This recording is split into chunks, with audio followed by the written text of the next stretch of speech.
Queridos, tudo bem com vocês? Pastor José Francisco de volta, hoje já consigo, se vocês desejarem. Queridos, é um prazer muito grande estar de volta aqui no nosso canal, o canal Pastor Jota Silva, para mais uma lição. A lição de hoje, ela traz como título aí a estrutura da Bíblia. Haja visto que nós estamos estudando a mesma aí com toda a propriedade dentro das nossas lições da CPAD que cunham o primeiro trimestre, onde o título da lição ou das lições estão pautadas dentro da supremacia das Escrituras com toda a propriedade. Bom, é sempre bom a gente falar sobre esse assunto que envolve a Bíblia com toda a praticidade, uma vez que a mesma, estudada dentro da teologia, é vista como bibliologia. E bibliologia nada mais é senão o estudo das Escrituras, ok?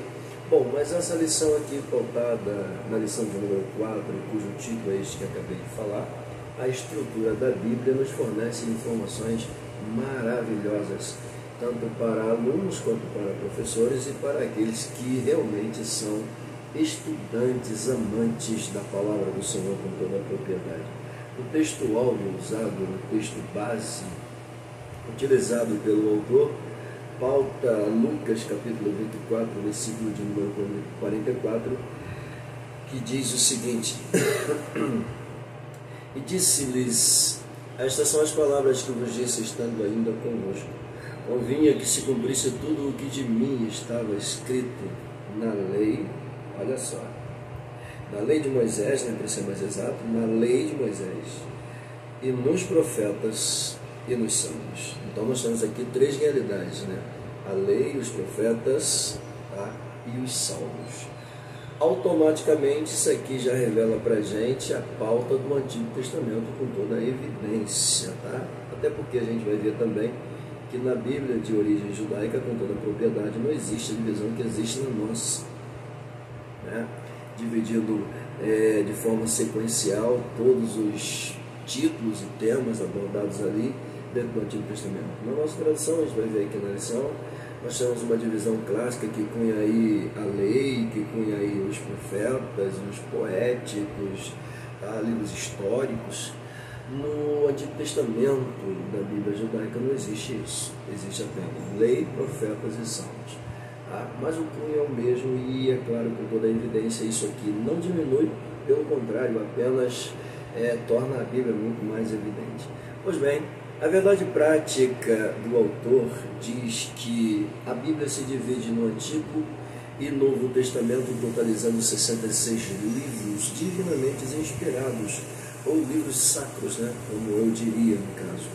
Bom, toda ela é nossa regra de fé e prática. Colocamos assim, toda ela, portanto, é nossa regra de fé e prática.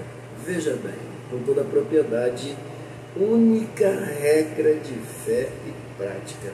Mas se eu fosse colocar aqui uma verdade prática, cunhando o texto bíblico como base, eu diria o seguinte: dentro dessa leitura textual, Jesus está fazendo menção da veracidade das Escrituras com toda a propriedade, ou por que não dizer, né, da sua autenticidade com toda a evidência. Como assim, pastor? Vamos lá.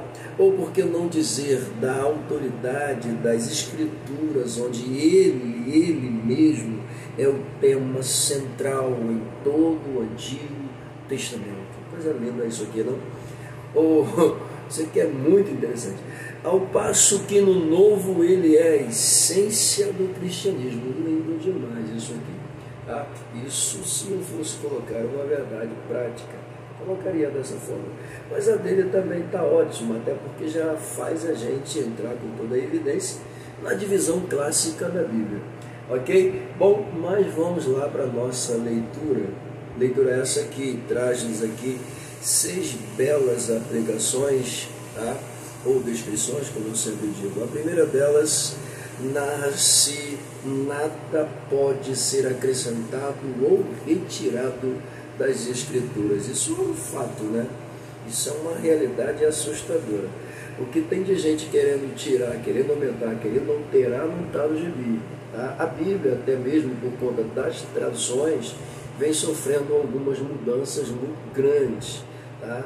Onde existe texto que diz uma coisa, nas atualizadas já diz outra coisa totalmente diferente. Tudo bem, mas é importante a gente observar para não correr o risco de querer mudar literalmente ou acrescentar alguma coisa, tá? Porque a Bíblia diz com toda a propriedade em Apocalipse 22, 18 e 19 que nada pode ser aumentado ou tirado da mesma. Ok? Os textos inspirados são chamados de Santas Escrituras. Vamos lá. Os textos inspirados. Para ser mais exato, né? A Bíblia ela é composta por capítulos, versículos ou textos, tá? Contexto. Desta forma, então, toda a Bíblia, nos seus 66 livros sacros, com toda a propriedade, tá?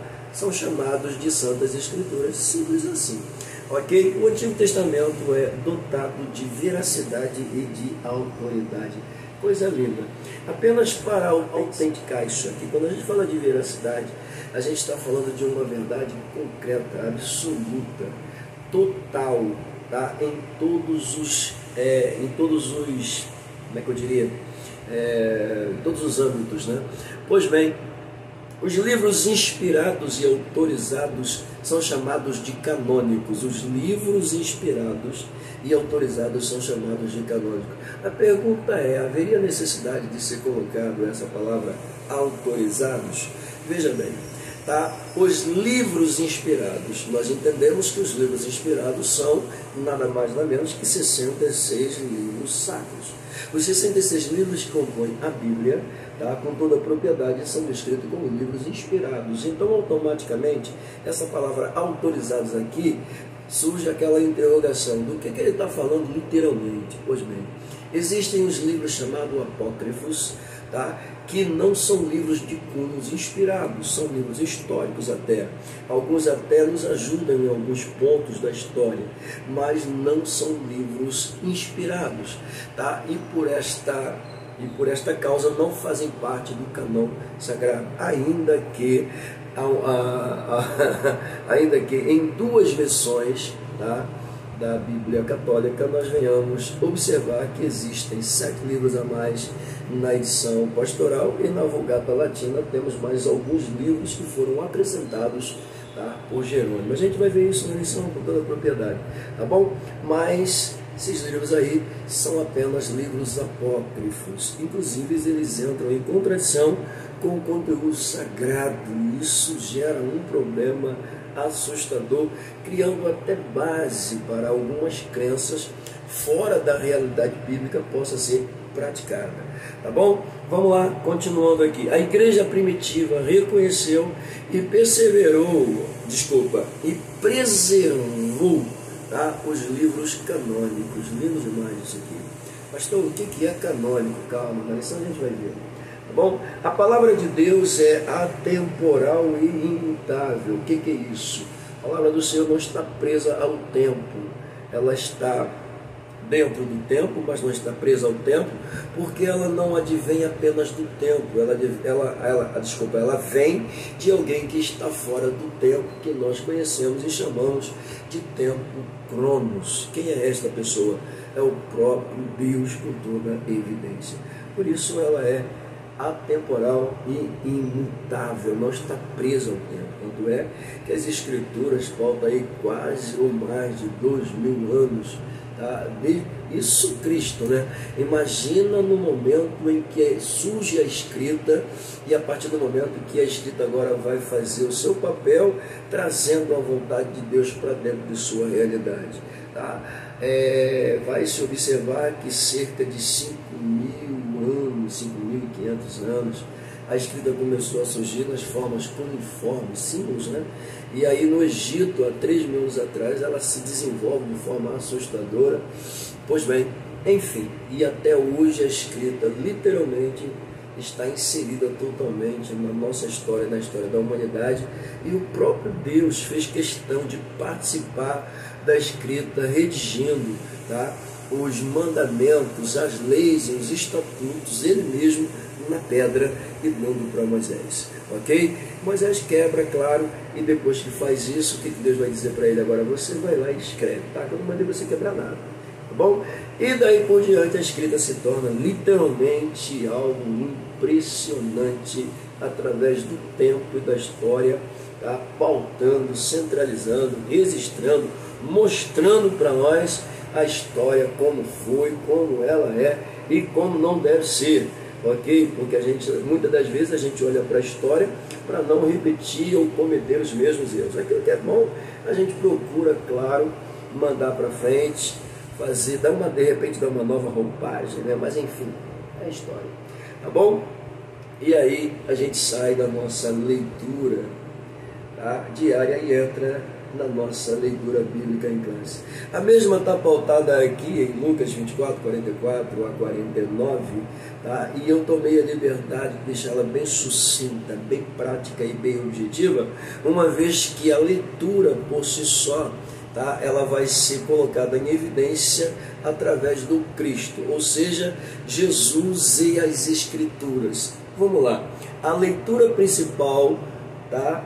O contexto principal da leitura bíblica é Jesus e as Escrituras. Assim fica melhor, né? Na declaração cristocêntrica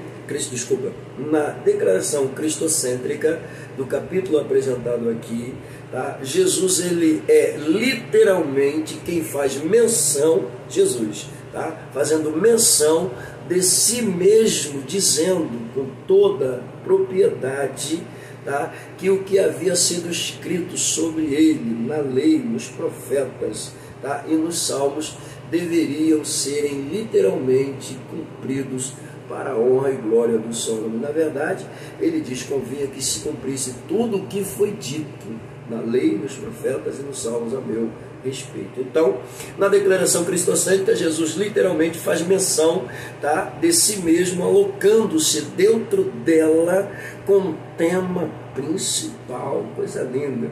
Afinal, ele, Jesus, com toda a evidência, tá? Sem ele, Jesus, com toda a evidência, ela não teria o devido valor salvífico para nós, a igreja, ok? Porque respeitamos e amamos as Escrituras por causa de Jesus, porque temos respeito às Escrituras, porque honramos tanto as Escrituras, porque não somos nada sem a Escritura, porque ela nos revela a verdade, a salvação, a libertação, tá? É ela quem fala conosco literalmente e mostra-nos o Cristo, nosso Senhor e Salvador, ok? Isso aqui é o que eu arranco de dentro dessa leitura, tá bom? Mas se quiserem ler o contexto para arrancarem muito mais, fiquem à vontade. Bom, nas lições agora nós temos um plano de aula, ok? E no plano de aula do autor, nesta lição, eu gostei, me chamou a atenção logo na sua introdução esta do plano de aula citado e apresentado por ele. Não é a introdução da lição ainda, ok? Como eu disse, te repito, é o plano de aula dele. Ele coloca uma introdução. Aqui na introdução que ele coloca, eu separei as palavras conhecer, memorizar, tá? Porque deixa evidente, fato, tá? Essas palavras aqui que eu citei agora, eu as coloquei de uma forma bem apresentável, justamente para a gente descobrir o que ele está querendo dizer. Primeiro, conhecer as Escrituras, ou conhecer a Escritura com toda a propriedade. Ele diz que é importante. Por quê? Por que é importante? Para sabê-la manejar bem, ou para manejá-la bem com toda evidência. Então, para eu ter um manejo próprio, tá? Um manejo sem ter que me envergonhar, mas um manejo literalmente da palavra com toda propriedade, sem cometer erros ou falhas, eu preciso conhecê-la. Ok? Claro, eu tenho que conhecê-la, eu tenho que ter intimidade com ela. Pois bem? Então a palavra memorizar, que é a segunda, isso aqui me faz até fazer algumas alusões, mas eu vou tentar me segurar o máximo possível. Mas ele coloca aqui, memorizar as Escrituras, veja bem, memorizar as Escrituras, tá? E amá-la não são, diz ele, opções excludentes. O que é isso, pastor? Excludente, vamos lá. Excludente é aquilo que pode ser ou não ser excluído. Então, quando eu falo de excludente, eu falo de opções, tá, excluídas. Ou seja, memorizar, tá, as Escrituras, amá-la, não são para serem excluídos da minha realidade. Como assim não? Porque ele diz aqui que ao contrário disso, os antigos, tá, que utilizavam-se das Escrituras, eles tinham a preocupação de decorar o conteúdo, tá, uma vez que estavam centrados na leitura, gostavam da leitura, amavam a leitura.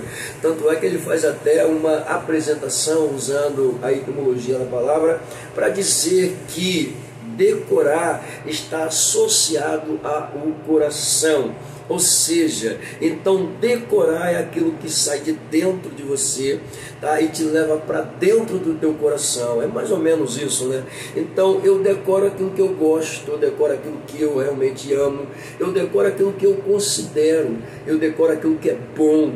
Então a palavra decorar está associada justamente ao desejo que está no teu coração. Então aqui, com toda a propriedade, decorar e amar fazem parte evidente da vida daquele que ama a palavra do Senhor e quer conhecer a sua estrutura. Pegou? Pois bem, deixar evidente, aí nós colocamos a importância de conhecer a estrutura do livro que amamos. Por quê? Quem ama a Bíblia procura manejá-la muito bem. Pronto, fechou aqui a introdução dele. Aí ele coloca para a gente aqui os objetivos, tá? Primeiro, mostrar como a Bíblia está organizada e que ela se divide em 2 testamentos, ok? Esclarecer como os livros do Antigo Testamento são classificados, literalmente. Temos 2 realidades, lembrando que como são classificados, tá? Como são classificados, tá, dentro daquilo que nós carregamos, cunhamos e conhecemos pelas Escrituras, e é claro também dentro da Bíblia escrita no original. Ok? Existe uma diferença pequena aqui, mas isso aí não interfere em nada, pelo contrário, já até citei, né? Para eles é lei, profetas e salmos. Para nós é Antigo Testamento, dentro do Antigo Testamento, para nós é livros históricos, lei, históricos, proféticos, poéticos e por aí vai. Tá bom? Pois bem, expor a classificação dos livros do Novo Testamento. Pois bem, para a gente fechar aqui a conclusão dele, né, ou o plano de aula dele, ele coloca para a gente aqui uma última apresentação, motivação. Bom, ele coloca assim: passear pela Bíblia com desenvoltura. Eu coloquei mais ou menos assim: passear ou caminhar pela Bíblia, tá? Com desenvoltura, com habilidade, deve ser o objetivo de todo estudante sério, tá, da Bíblia Sagrada ou das Escrituras, quando você quiser. Tá bom? Saber identificar os livros é muito importante para esse estudante ou para esse amante da palavra. Identificá-los e encontrá-los sem dificuldade são aptidões classificadas como habilidade. Coisa linda, né? Isso aqui é muito importante. E a última aqui nós colocamos uma observação dizendo: como mestres e professores, eu estou pautando a minha junto com a dele. Temos uma missão e uma obrigação com o manejo da palavra. Como? Sim, é nosso papel encorajar os alunos a usar habilidosamente a Bíblia. Tá? Deixa eu acrescentar aqui, ou melhorar só mais um pouquinho. É nossa obrigação orientar não só os alunos, encorajar não só os alunos, tá? Motivar não só os alunos, mas a todos os cristãos de modo geral, tá? A uso fazerem da palavra do Senhor com habilidade, com aptidão. Por quê, pastor? a Bíblia até já nos diz com toda a evidência, né? Procura apresentar-te a Deus como um obreiro que não tem do que se vergonhar, mas que sabe muito bem manejar a palavra da verdade.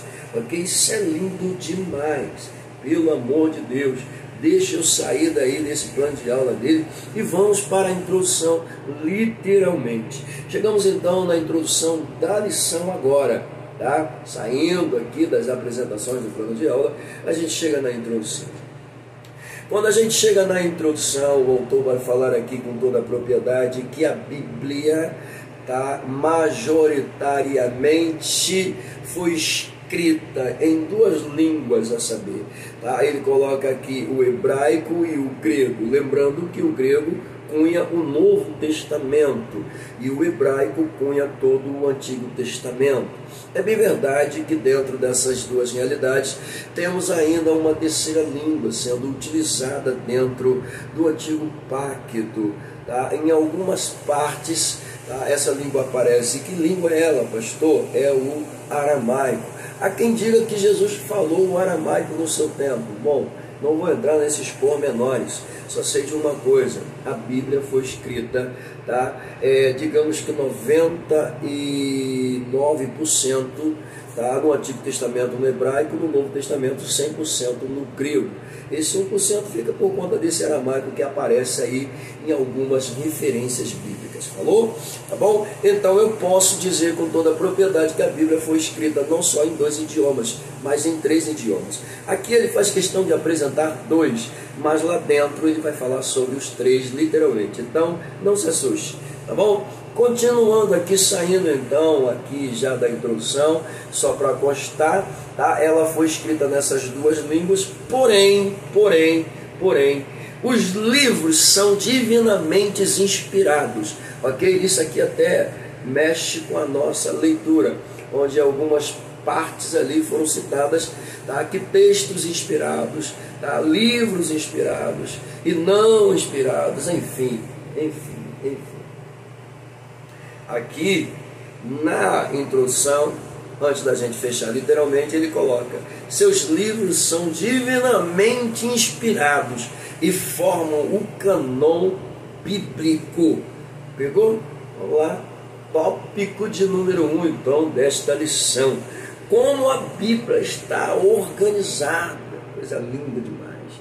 Bom, aqui dentro dos subpontos, né, ou subtópicos, ou pontos, ou número 1, 2, 3, enfim, escolha a melhor maneira que você puder citar, fique tranquilo, não vai interferir, tá bom? Vamos lá, definição do termo Bíblia. Aqui ele coloca em evidência a origem do termo Bíblia, tá?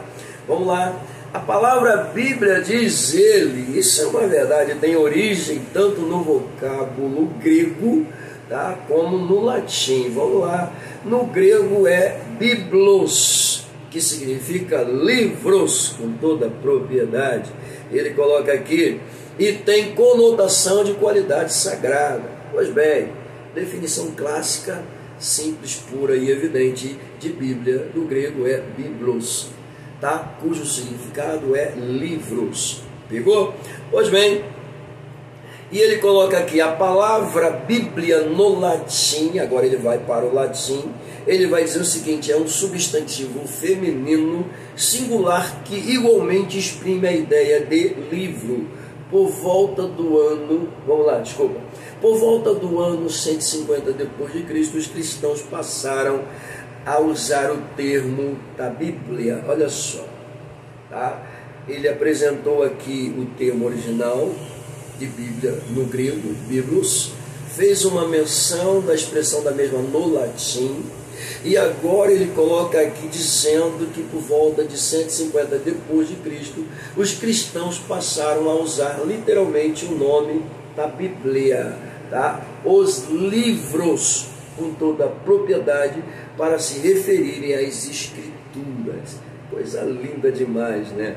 Só para constar, ele coloca, tá, livros inspirados por Deus. Um conjunto de livros inspirados por Deus. Vamos lá, 66 livros livros sagrados, inspirados pelo Espírito Santo de Deus, ou pelo próprio Deus, uma vez que o Espírito Santo é Deus, com toda a evidência.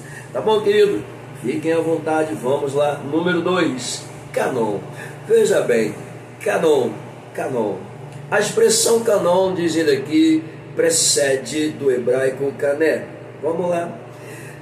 Tem o sentido de vara de medir, verdade. Tá? Canon é justamente isso, vara de medir, com toda a propriedade. Coloca ele ainda, o termo deriva do grego canon, tá? Cujo significado é régua. Tá? Aquilo que a régua faz o quê? A régua mostra-se a retidão, não é isso?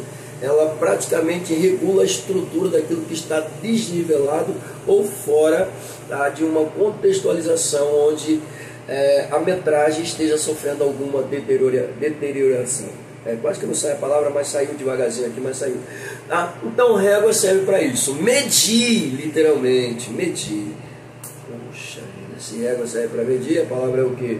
Objeto de medição da nossa vida, com toda a propriedade. Oh, que coisa! Tá bom? Então, para fechar aqui, ele coloca assim: desse modo, na teologia, o vocábulo canon é empregado como norma. Norma de quê? De avaliação. Para quê? Identificar o quê? Os livros sagrados, diz ele. Tá? Em vista disso, o termo canônico passou a designar os 66 livros aceitos como divinamente inspirados. Isso aqui é importante, porque aceitos como divinamente inspirados. Tá? Há quem diga que quando Alexandre, desejou ter em sua vasta biblioteca uma cópia dos escritos originais da Bíblia, ele contratou 72 sábios de Alexandria, e os mesmos tiveram a preocupação de traduzir do hebraico, ou transliterar do hebraico para o grego, as escrituras. E aqueles livros que não eram de cunho de inspiração foram ignorados literalmente ali. Ou seja, então aqui a gente já começa a aprender com toda a propriedade que pelo menos os 39 livros do Antigo Testamento que foram traduzidos, são todos eles de cunho inspirados pelo próprio Deus. O Novo Testamento, então, precisa nem dizer, coisa linda, 27 livros sagrados, totalmente inspirados. Paulo confessa isso, afirma, corrobora, autentica a inspiração dos livros. Pedro menciona a inspiração dos livros, coisa linda demais, pelo amor de Deus. Tá bom? Vamos lá. Tem até aqui na pauta dele dizendo o seguinte: para autenticar seus ensinos sagrados, o Espírito Santo nos guia dentro dela, coisa linda. Eu ia deixar passar isso aqui. E faz o povo reconhecer a autoridade de seus escritos como regra de fé e prática. Claro. É lendo a Bíblia, é meditando na Bíblia, é estudando a Bíblia, é ouvindo o que a Bíblia diz, com toda a propriedade, com toda a evidência, com toda a clareza de fato, que a gente reconhece a autoridade da mesma, a autenticidade da mesma, a inspiração da mesma, uma vez que a mesma está pautada, centrada na inspiração divina de Deus. Coisa linda demais, pelo amor de Deus. Vamos lá, número 2. Número 2, está vendo? Está até falando besteira. Vamos lá, número 3. Os dois testamentos. Vamos lá, os dois testamentos. Bom, gente, aqui, nesse subtópico de número 3, ele vai trabalhar com duas evidências, Antigo Testamento e Novo Testamento. Ele usa a palavra latina testamentum, traduzido do grego diateque, e da expressão hebraica, da origem hebraica, berit. E ele diz que ambos os termos têm o sentido de aliança, pacto ou concerto. Ficou bonito isso aqui, né? Olha só, aliança, pacto ou concerto. Logo eu posso me referir ao Antigo Testamento como Antigo pacto, antiga aliança, ou concerto antigo, antigo concerto, posso me referir ao mesmo da mesma forma, pastor? Claro que sim, novo pacto, nova aliança, ok? Coisa extraordinária, Novo Testamento, novo pacto, nova aliança. Vamos lá. Testamento é tudo aquilo que é deixado para uma pessoa, tá? Quando o seu tutor legal, o seu pai, enfim, deixa para ele uma herança. Então o testamento, tá, autentica, autoriza, dá direito àquela pessoa, tá, sobre os bens deixados no testamento. Quando a gente olha para essa palavra testamento, novo ou antigo, tá, mais precisamente no novo, a gente percebe que o testamento de Jesus deixado para a sua igreja torna a igreja literalmente, tá, autorizada a uso fazer com toda a evidência dessa herança. Tanto é que o testamento que Jesus nos dá, com toda a evidência, diz que ele nos autoriza a pedir qualquer coisa, tanto a ele quanto ao Pai, que no nome dele nós receberemos. Tá? No Novo Testamento, ou no Testamento deixado por ele, nós temos poder e autoridade para pisar escorpiões e serpentes. Nós temos poder e autoridade para fazer com que o seu nome seja notório, para fazer com que a sua verdade seja absoluta. Está no Testamento. E nós somos dono desse testamento. Agora vamos melhorar. Bom, quando a gente fala de aliança dentro do Novo Testamento, tá? Aliança é o quê? Todo mundo sabe que aliança literalmente é aquilo que faz uma conjunção, cria uma ligação inseparável.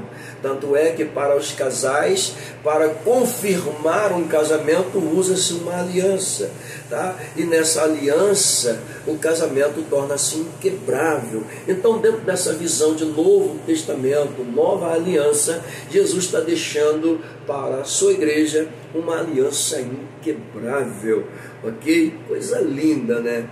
Pacto é aquilo que você faz, tá? Ao ponto, olha só, Jesus, ele automaticamente, quando derrama o sangue dele para salvar as nossas vidas, Jesus está fechando um pacto com a gente. E à medida que a gente aceita Cristo como Senhor e Salvador, reconhecendo o seu sacrifício, a gente fecha esse pacto com Jesus. Tá? O pacto, ele é tão evidente, tão importante, que Paulo disse certa feita: eu não só estou disposto a ir a Jerusalém, como eu estou disposto a ser preso e a ser morto por Jesus Cristo. Coisa linda, o pacto faz isso, tá bom? Bom, deixem eu sair daí, fiquem à vontade. Bom, eu separei esse subtópico aqui em letra B, letra A, B e C.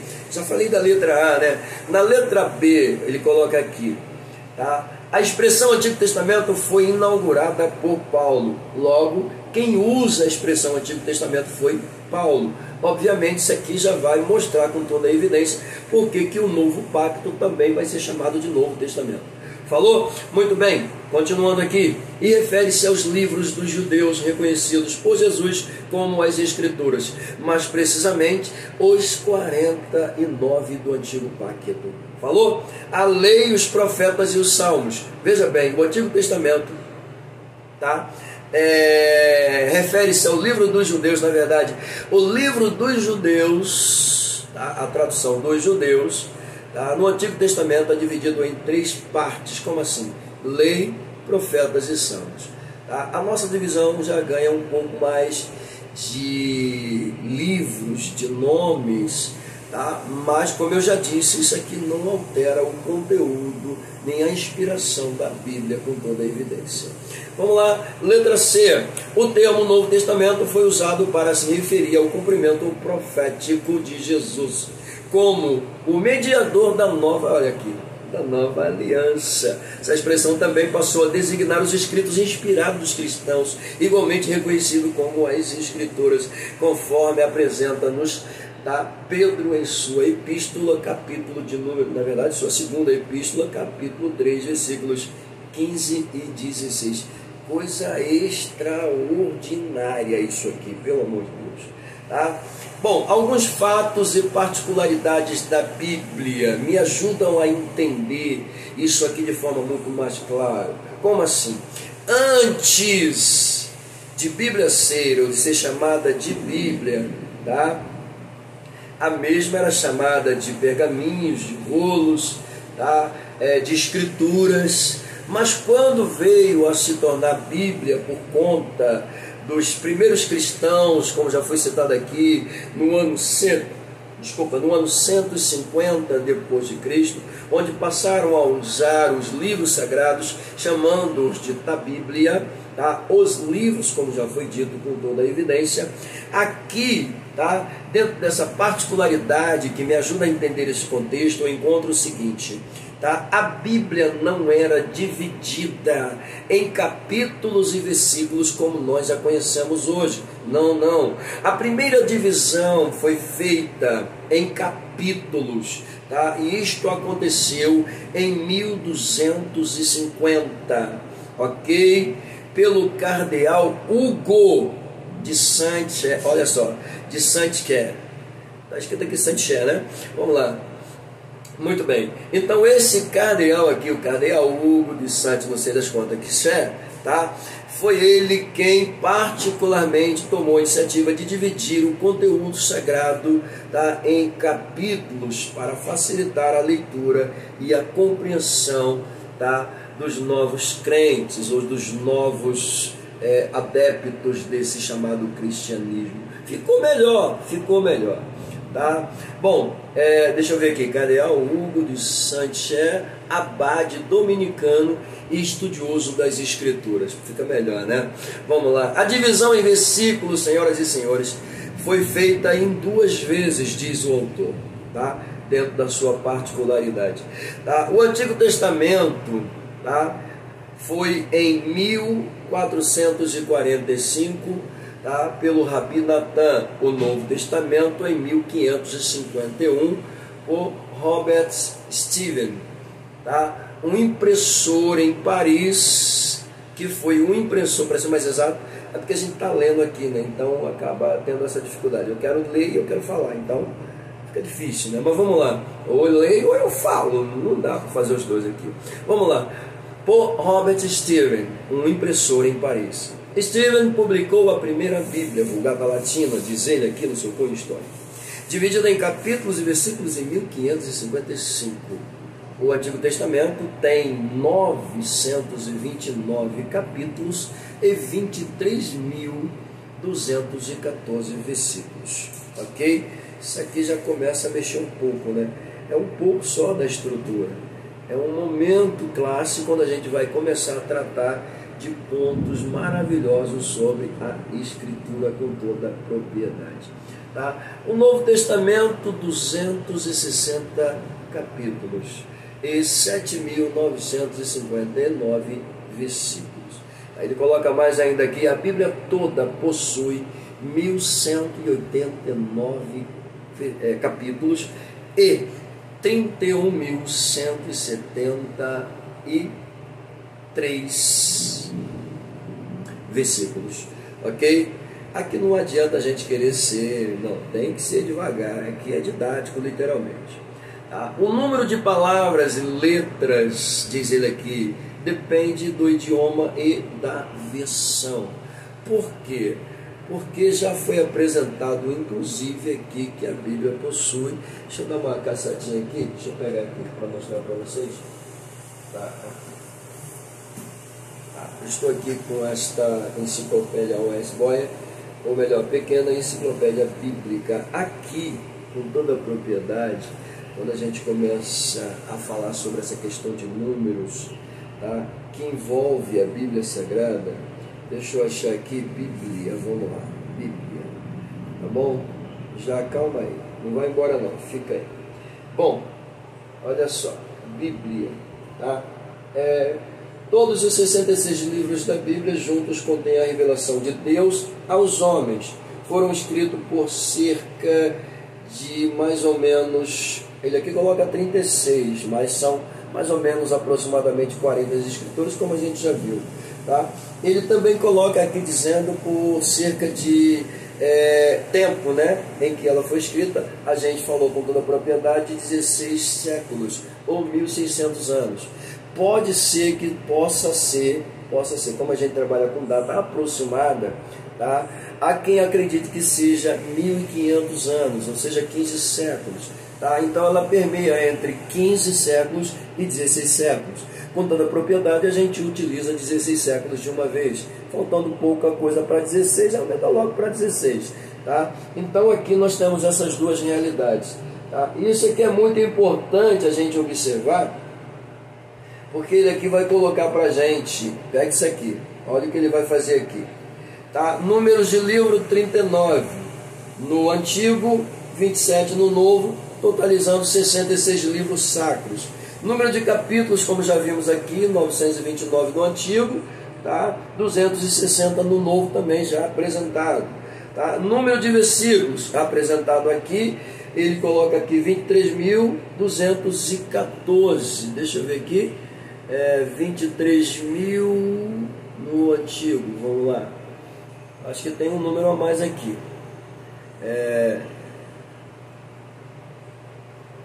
Deixa eu ver. Desse mesmo, perdão, desculpa. 214. Tá seguindo direitinho aqui. Vamos lá. Bom, aí ele coloca aqui. Vamos lá, pega isso aqui. Palavras. Vamos lá. Continuando aqui. Número de letras. Perdão, número de palavras. Ele coloca aqui no Antigo Testamento 592.439 palavras, mais ou menos.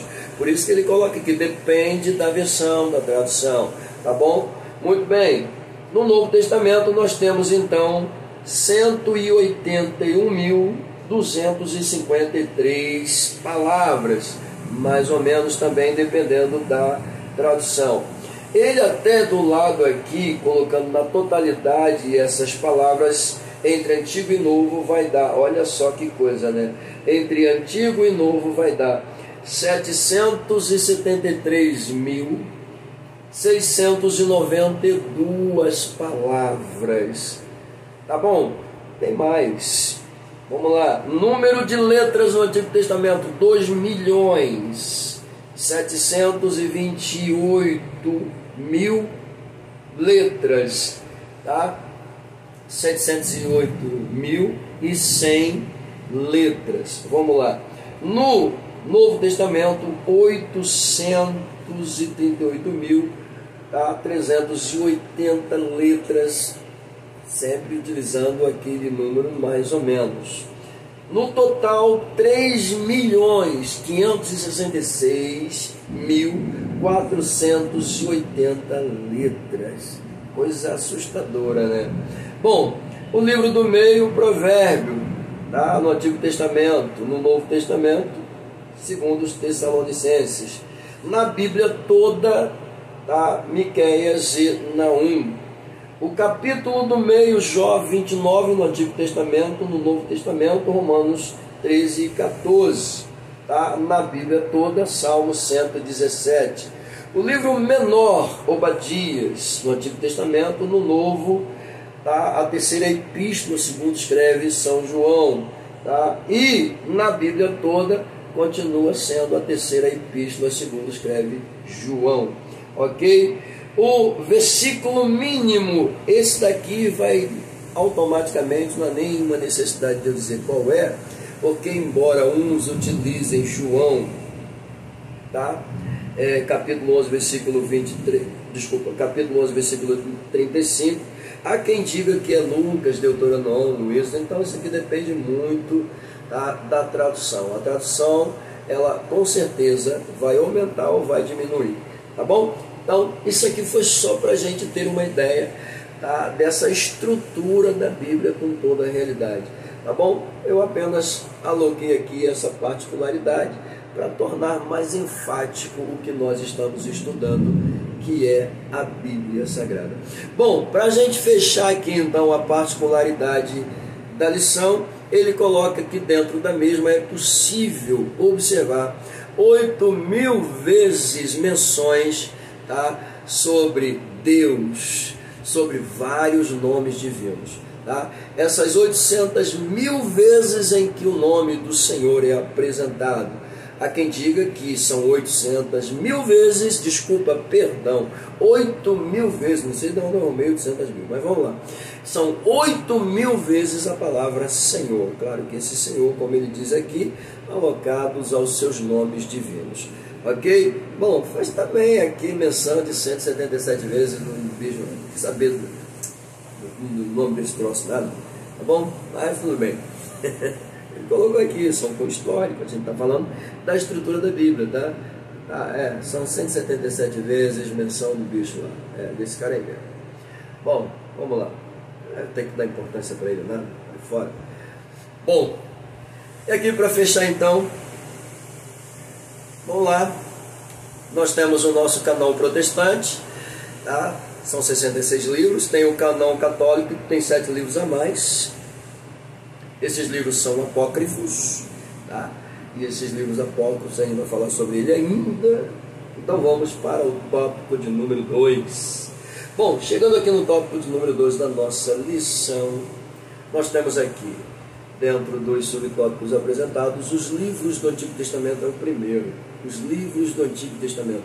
Lembra que nós falamos que quando Jesus diz que tudo que foi escrito sobre ele nas Escrituras, na lei, na lei de Moisés, nos profetas, nos salmos, pois é, divisão do Antigo Testamento na versão judaica? Pois é. Na versão latina, a versão que nós usamos, essa divisão ela vai estar mais alocada da seguinte maneira. Pegue isso aí. Vamos lá. A começar pelo Pentateuco. Pentateuco são os primeiros 5 livros da Bíblia, também conhecido como a Torá, cujo significado é lei, tá? São os primeiros 5 livros da Bíblia, o Pentateuco. Ou se você preferir, a Torá, em paz, sem problema nenhum. São a primeira divisão. Tá, na versão judaica também está escrito lei, claro. É uma referência a esse Pentateuco. Ok? Na nossa aparece livros históricos. Lá, somente lei, profetas e salmos. Ok? Na nossa aparece livros poéticos. Lá, lei, profetas e salmos. Ok? Na nossa aparece também profetas maiores. Tá? 5 livros de Isaías a Daniel. Como eu sempre digo, eu gosto de falar sobre isso, são 5 livros considerados profetas maiores. Todavia é preciso observar que são 4 autores e 5 livros. Por quê, pastor? Nós temos Isaías, nós temos Jeremias, nós temos Ezequias, tá? Ezequiel, e nós temos, olha só, Daniel. E o 5º livro quem escreveu? Lamentações, Jeremias. Ok? Pegou? Então, 4 autores e 5 literaturas cunhada de profetas maiores. Bom, temos ainda os profetas menores no número de 12 livros apresentados, que vai de Oséias a Malaquias com toda a propriedade. Coisa linda. Está na nossa versão. Isso aqui até entra lá na versão judaica. Por quê? Entra lei, profetas. Só que lá não tem essa divisão de maior e menor como aqui tem não, já, tá, gente? Lembrando que eu já falei isso aqui várias vezes, essa questão de maior e menor, não é porque os profetas Isaías, Jeremias, Ezequiel e Daniel eram maiores do que os outros literalmente, tá? Como eu disse, digo e repito, isso é por conta, segundo alguns, por acreditarem que os escritos de Isaías, de Jeremias, de Ezequiel, tá? De Daniel, possuem maiores quantidades de capítulos em relação aos menores. Só que a gente faz uma observação, o livro de Daniel possui 12 capítulos, tá? Nós temos livros dentro dos chamados profetas menores que tem muito mais capítulos que Daniel, até mesmo 14 capítulos, ou seja, muito maior que Daniel. Então essa questão de livros maiores em capítulos acaba perdendo um pouco dessa realidade. Então o que seria propício dizer por que eles são chamados maiores? Bom, eu tenho uma segunda apresentação que são tempos de atuações. O tempo de atuação de cada um desses profetas aqui foram assustadores. tá? Em comparação ao tempo de atuação dos profetas menores. Lembrando que na maioria das vezes esses profetas maiores, eles não só atuaram durante todo esse tempo em evidência, tá? E possa ser que dentre os menores algum tenha até mais tempo de profeta, mas o seu tempo de atuação foi muito pequeno em relação ao tempo deles, tá? Foi aquela apresentação ali daquele momento, muito rápida. Possa ser que ele tenha até muito mais tempo de existência que os outros, mas o tempo de atuação deles foram muito pequenos em relação ao tempo de atuação desses 4 elementos aqui apresentados como maiores com toda a evidência. Falou? Se você quiser ficar com essa pauta, fique. Se não quiser, não tem problema nenhum. Isso aqui não vai interferir em momento algum na nossa salvação, nem no nosso arrebatamento. Falou? É apenas cunho de informação. Pegue se você quiser, use se você quiser, fique à vontade, tá bom? Da mesma forma que eu me sinto à vontade para fazer uso da palavra do Senhor, através do Espírito Santo, com toda a propriedade, uma vez que é Ele quem me inspira, quem me capacita, quem me orienta, quem me faz ser o que sou, automaticamente, da mesma forma, você também, querido, deixa Deus te usar, pelo amor de Deus, deixa Deus te usar, deixa Deus te usar, ok? Deixa Deus te usar. Falou? Pois bem, queridos, vamos lá. Então, essa é a nossa divisão, tá? E a divisão dos judeus, tá? Na versão judaica, tá? É apenas lei, só para constar profetas e salmos. Na nossa aparece Pentateuco, histórico, poético, profetas maiores e menores. Falou? Muito bem, ele até coloca aqui, né? A divisão utilizada pelos judeus era tripartida. Como já disse, digo, repito mais uma vez, para ficar aqui massificado, tá? Nessa massa cinzenta que você carrega aí dentro desse crânio. Vamos lá. A lei, os profetas e os salmos, tá? Maravilha. Ou os escritos, ou as escrituras, que é esta que Jesus faz menção com toda a propriedade. Lembrando que quando Jesus diz lei, tá? Profetas e salmos, entenda isso. Quando ele diz isso com toda a propriedade, ele faz referência, nada mais, nada menos, que todo o conteúdo do Antigo Testamento. 39 livros sacros, sagrados, inspirados, pautados, tá bom? Pelo amor de Deus. Tá bom, queridos? Bom, fechando aqui, a gente vai para o número 2. Vamos lá, número 2. Ou subtópico de número 2. Ou ponto, sei lá, da melhor maneira que você escolher. Tá bom, queridos? Vamos lá. Olha essa palavra aqui, tem que falar devagar. Canonicidade do Antigo Testamento. Tem que falar devagar, senão enrola aqui o negócio e não sai. Canonicidade. Canonicidade. Eu acho que se a gente repetir umas 10 vezes a gente consegue gravar, né? Canonicidade. Canonicidade. Estou conseguindo. Vamos lá. Bom, aí aqui ele começa a sua pauta dizendo: existem 3 fatores basilares, ou básicos para ser mais exatos, tá? Na avaliação de um livro canônico. Olha só, a saber, o primeiro, a inspiração. O segundo, o reconhecimento, coisa linda demais. Olha só, são 3. Qual é o terceiro? Vamos lá. Primeiro, inspiração. Segundo, reconhecimento. E o terceiro, inspiração. Pegou? Esses 3 pontinhos básicos aqui autenticam a palavra que nós ensinamos. Bom, queridos, então chegamos aqui na nossa conclusão finalmente. Vamos lá. Bom, nossa lição de hoje foi uma lição maravilhosa, falando sobre a estrutura da Bíblia. Como é que eu quero fechar essa conclusão? Aqui o autor, ele fecha da seguinte maneira: o conjunto de 66 livros sacros, digo eu, tá, formam um único livro. A gente viu isso com toda a propriedade. Tá? A Bíblia Sagrada nunca foi Bíblia Sagrada desde o início. Eram rolos, tá, pautados em pergaminhos, chamados de escrituras.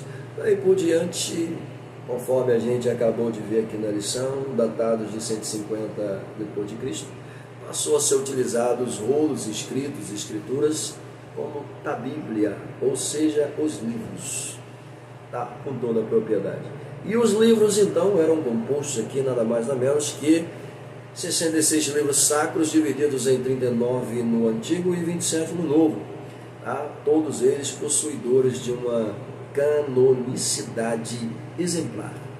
Tá? Lembrando que a palavra canon, já vimos até o significado, no hebraico cané, tá? E no grego canon, tá? Grego régua, no hebraico cané, tá? Instrumento de medição, vara de medir, ou seja, a régua faz a medição, ok? A vara de medir era utilizada para fazer medição. Obviamente, a palavra do Senhor, quando entra em contato com o ser humano, ela tem esse papel, tá? Nos avaliar, nos medir totalmente. Quando somos medidos pela palavra, avaliados pela palavra, tá? A mesma se encarrega de operar o que precisa ser operado em nossas vidas, ok? Uma vez feito isso, automaticamente, tá? Automaticamente alcançamos da parte de Deus graça e misericórdia para entender o seu conteúdo. Então, ame a Bíblia, tá? Antigo e Novo Testamento são livros que compõem, como já disse, todo o conteúdo sacro, tá? Dos 66 livros sagrados. Falou? Muito bem. São inspirados, reconhecidos, preservados com toda a propriedade. Falou? Que Deus te abençoe. Eu espero ter contribuído um pouco mais para o vosso crescimento em livro espiritual. Que Deus te abençoe e até a próxima.